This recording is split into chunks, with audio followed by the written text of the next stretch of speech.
আজি মোৰ ভিডিঅ'টো সকলো স্কুলৰ বাবে প্ৰাইভেট হওক গভৰ্ণমেণ্ট হওক বহুতো ইম্পৰ্টেণ্ট মেছেজ হয় আৰু এইটো হ'ল বিদ্যা প্ৰৱেশৰ গাইডলাইন ফৰ প্ৰাইভেট আৰু গভৰ্ণমেণ্ট স্কুলৰ বাবে। ইয়াতে এটা লেটাৰ আহি পৰিছে সমগ্ৰ শিক্ষা অসমৰ পৰা, ওম প্ৰকাশ মিছন ডাইৰেক্টৰ সমগ্ৰ শিক্ষা অসম। এইটো লিখিছে যে regarding the implementation of Vidya Pravesh programme from April to June in class 1। Class 1ত এপ্ৰিল টু জুনলৈকে বিদ্যা প্ৰৱেশ প্ৰগ্ৰাম কৰিব লাগিব।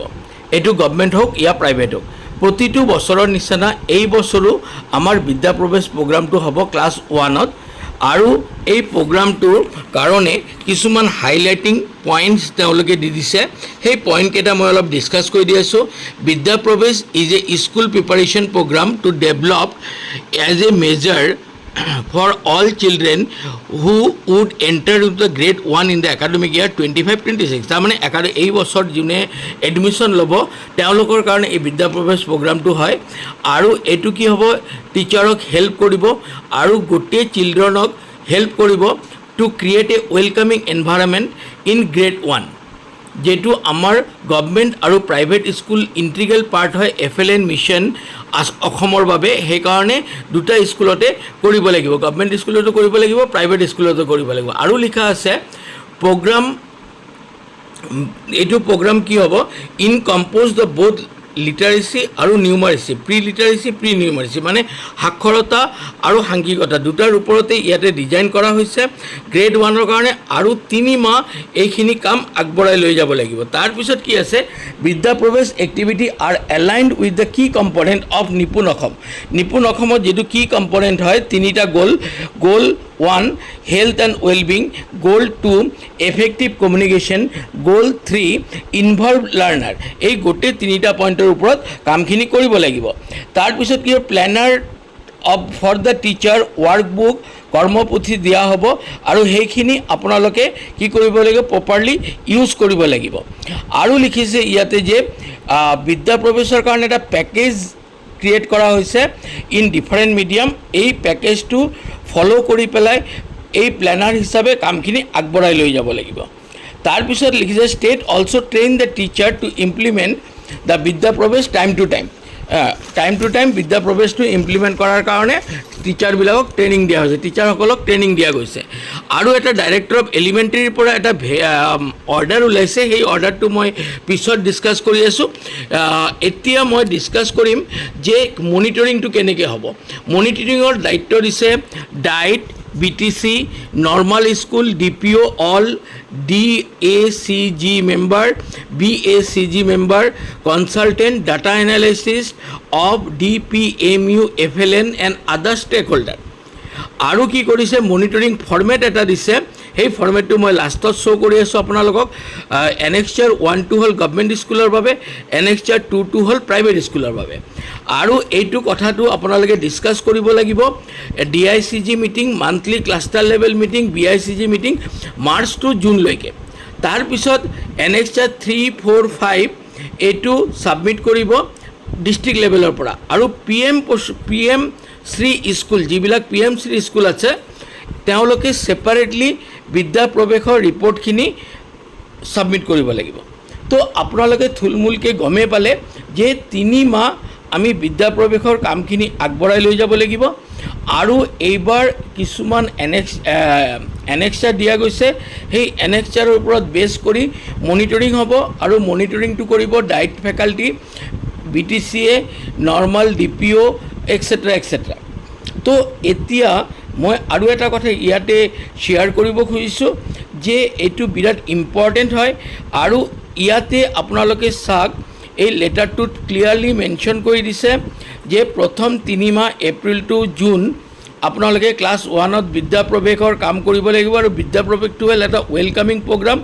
আৰু এই ৱেলকামিং প্ৰগ্ৰামত যি 3টা গ'ল NEPত ফিক্সড কৰি দিয়া হৈছে, এই 3টা গ'লৰ ওপৰতে ছেট কৰা হৈছে। আৰু ইয়াতে কি হ'ব, ষ্ট্ৰং এটা মনিটৰিং ছিষ্টেম থাকিব। আৰু সেই ষ্ট্ৰং মনিটৰিং ছিষ্টেমটো একদম ডাইটৰ ফেকাল্টিৰ পৰা আৰম্ভ কৰি BICG মেম্বাৰলৈকে ইয়াতে ইনভলভ থাকিব। আৰু প্ৰতি মাহত ৰিপৰ্ট ছাবমিট কৰিব লাগিব। এতিয়া মই যেটো কৈ আছিলোঁ আপোনালোকক যে এলিমেণ্টাৰী ডাইৰেক্টৰ অফ এলিমেণ্টাৰীৰ পৰা এটা লেটাৰ আহিছে।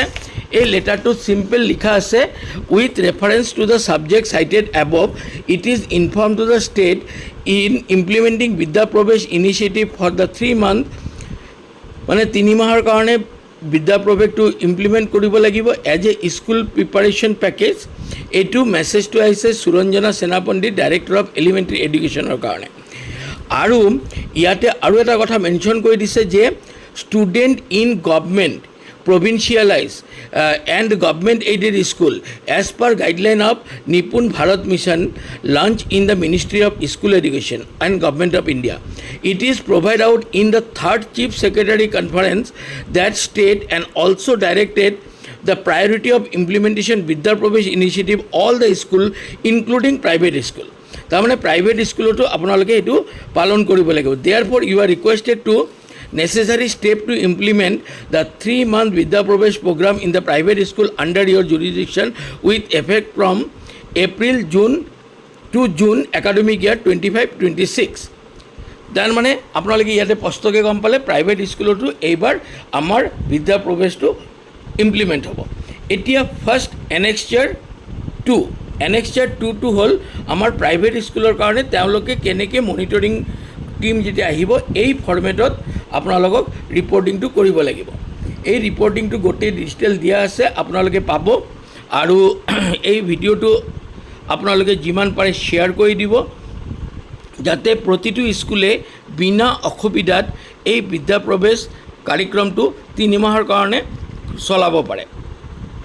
ইয়াতে আপোনালোকে যদি চাই এনেক্সাৰ 2টো হ'ল প্ৰাইভেট স্কুলৰ কাৰণে, আৰু এনেক্সাৰ 1টো যেটো আহিব সেই এনেক্সাৰ 1টো হ'ব গভৰ্ণমেণ্ট স্কুলৰ কাৰণে। চাওক আপোনালোকে এতিয়া এইটো হ'ল আমাৰ প্ৰাইভেট স্কুলৰ ছাবমিটিং ডাটা, আৰু এইটো হ'ল এনেক্সাৰ 3, এইটো ডিষ্ট্ৰিক্টে প্ৰাইভেট স্কুলৰ বাবে কেনেকৈ ষ্টেটক ৰিপৰ্টিংটো কৰিব সেই বিষয়ে ইয়াতে ডাটাটোত দিয়া আছে। এই ডাটাটো আপোনালোকে গমেই পালে যে এনেকুৱা ফৰ্মেটত ডিষ্ট্ৰিক্টে ছাবমিট কৰিব। তাৰপিছত আহিব আমাৰ যে গভৰ্ণমেণ্ট স্কুলৰ বাবে এনেক্সাৰ 1টো হ'ল গভৰ্ণমেণ্ট প্ৰভিঞ্চিয়েলাইজ আৰু গভৰ্ণমেণ্ট এইডেড স্কুল। এইখিনিৰ কাৰণে হ'ব এইটো, আপোনালোকে এই ফৰ্মেটটো চাই লওক। এই ফৰ্মেটটো হ'ল আমাৰ গভৰ্ণমেণ্ট স্কুলৰ বাবে। গভৰ্ণমেণ্ট স্কুলৰ প্ৰতিটো স্কুলে যেতিয়া মনিটৰিং হ'ব, প্ৰতিটো স্কুলত যাব, তেতিয়া এইটো ফৰ্মেট হিচাপে ডাটাখিনি তেওঁলোকে কালেক্ট কৰি আনিব। সেইকাৰণে আপোনালোকে এই তথ্যখিনি প্ৰতিটো স্কুলত ৰেডি কৰি ৰাখিব লাগিব। আৰু আপোনালোকে চাওক ইয়াতেও এটা ডিষ্ট্ৰিক্ট লেভেল ফৰ্মেট দিয়া আছে। ইয়াতে চাওক আপোনালোকে এইটো মই আকৌ এবাৰ দি দিলোঁ এনেক্সাৰ 2 প্ৰাইভেট স্কুলৰ বাবে, কিয়নো প্ৰাইভেট স্কুল ফাৰ্ষ্ট টাইম এই বিদ্যা প্ৰৱেশ প্ৰগ্ৰামটো চলাব 3 মাহৰ বাবে। সেইকাৰণে তেওঁলোকে জানিব লাগে যে এই তথ্যখিনি তেওঁলোকে আগতে ৰেডি কৰি থ'ব লাগিব। যেতিয়া মনিটৰিং টিম যাব তেতিয়া সেই ৰেকৰ্ডখিনি ছাবমিট কৰিব লাগিব। আৰু এইটো হ'ল ডিষ্ট্ৰিক্টে both government and private school provincialise school তেওঁলোকে ৰিপৰ্টিংটো কেনেকৈ কৰিব সেই ৰিপৰ্টিং ফৰ্মেটটো হ'ল ডিষ্ট্ৰিক্টৰ বাবে। তো আশা কৰিছোঁ আপোনালোকে গমেই পাইছে। ভিডিঅ'টো শ্বেয়াৰ কৰিব প্ৰতিটো স্কুলে যাতে পায়, আৰু মোৰ চেনেলটো ছাবস্ক্ৰাইব কৰিব। আজি ইমানেই, ধন্যবাদ।